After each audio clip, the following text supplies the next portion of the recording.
lessons we've been giving, we see a lot of hitters have been buried in the back leg. And the keys to a good hip rotation is to get a good strong stride that lets the weight come off the back leg just enough so when you rotate your hips, the back foot transfers the weight to the front foot and the hips can turn more freely. If you try that sometime, you can see if you land with a good weight transfer, you'll seamlessly land on the front foot and convert that linear force forward into a good rotation. We've seen that a lot in the lessons lately where hitters take a stride, they end up staying in the back foot and they just twist on here. Creates a lot of pressure on your hip. There's not much explosiveness. There's no linear weight transfer. And what happens a lot of times is if you're early, you'll get the teeter-totter effect. You'll land, and then if you're early at all, you'll chase and the upper body and the swing will go down because the only thing that can chase is your upper body. You aren't able to let your hips rotate and swing their way through. So yeah, when you start this drill, when you just think about pushing off your back leg, you just do it and the side of your foot is dragging on the thing. It's just to get your body used to getting all your weight transferred to your front leg. But then once you start doing it, when you open your hips, you'll notice that my toe starts dragging. Because it's following your hip rotation. And the key too, I would say, is make sure you're vertical or back slightly. You want to drive the ball up as a line drive to the outfield or home run. You're going to want to have your body angle back. And by keeping the body angle back, your brace legs out more, that probably enhances that rotation even more. Yeah, I think with the weight transfer, once you get your weight transferred, your front leg should be straight. So when you do it, it's straight as a brace leg, so then you get your body angle back. We'll go ahead and do it and do the hip rotation this time. Watch how seamlessly she flows into the hip rotation. It feels pretty low impact on the hips and joints, doesn't it? Because your hips are turning freewheeling.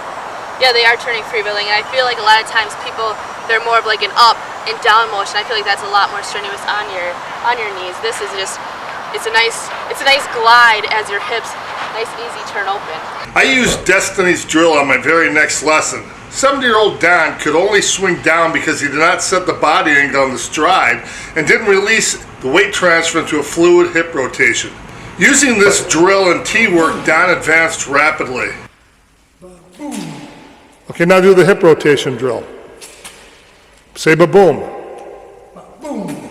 At the end of the lesson, even though he could have still had a better body angle back, his weight transfer, body angle, and hip rotation were dramatically improved and explosive. This is one of the best new drills for what is a very misunderstood part of the swing. Nice. So a strong stride plus a strong weight transfer equals a strong hip rotation, and this will really help seniors and everyone that's buried on their back leg. For seniors over 40, the SSUSA Las Vegas World Tournament is the season finale. With over 550 teams, it's the most prestigious and coveted title there is. Many of the hitters we worked with did awesome in their age group. A hitter we worked with, Big Jack Aronson, one of our friends, is an incredible athlete at 60 and works himself hard staying in shape and hitting softballs. Jack has his own indoor cage in Ferndale, Michigan, where he and his family also own the largest seller of fresh salsa in the world, Garden Fresh Salsa. I had a chance to work with Jack, and we worked on fixing a swing that was angled down.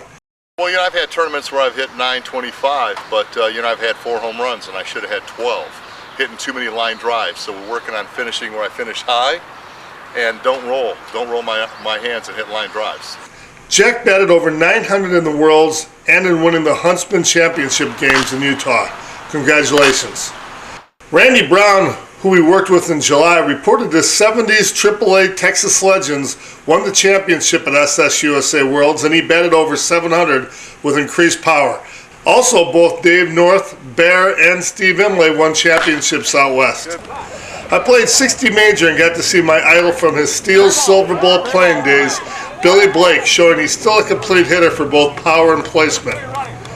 Bruce Fairchild, one of the best hitters nationally I played against, and he was 5 for 5 against us, no surprise. And my own team, Pope Transport out of Wisconsin, crawled back 11 games in 2 days in the losers bracket to meet George Robinson and the NBA Elite in the finals. Brett and I got to hit with George Robinson before the tournament. He's a student of hitting, and he showed us his overtraining techniques of starting BP with a wooden bat before proceeding on to a senior bat.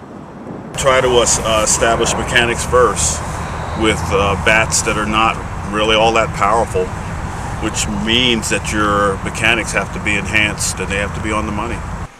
We lost to the NBA Elite team in extra innings of the championship game.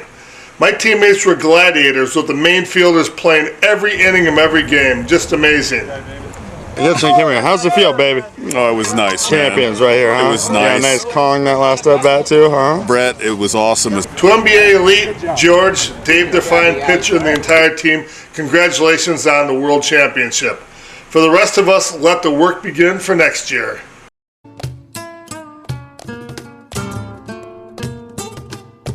Leave off the guys and the watch. I don't always swing senior bats, but when I do, I prefer the DeMarini. Stay in loaded, my friends. Well, thank you for being part of the show today, Destiny. It's just lovely to have you here. I'm not part of the show, I am the show. Wow.